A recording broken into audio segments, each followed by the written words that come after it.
వధం చేసింది కాబట్టి అదితి కొడుకైన ఇంద్రుడికి రాజ్యం ఇప్పిస్తానన్నాడు కాబట్టి మూడో పాదం ఎక్కడ పెట్టనని అడిగాడు.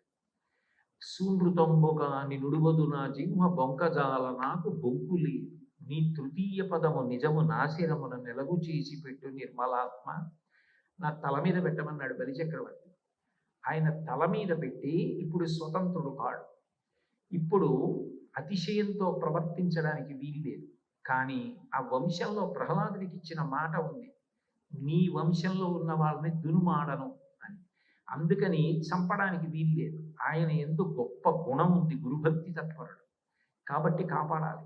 అందుకని ఆయన్ని తీసుకెళ్ళి సుతల లోకానికి పంపించి నీకు భవిష్యత్తులో ఇంద్ర పదవి ఇస్తానని అప్పటికి మాత్రం తీసుకున్న రాజ్యాన్నంతటినీ ఇంద్రుడికి ఇచ్చేశాడు.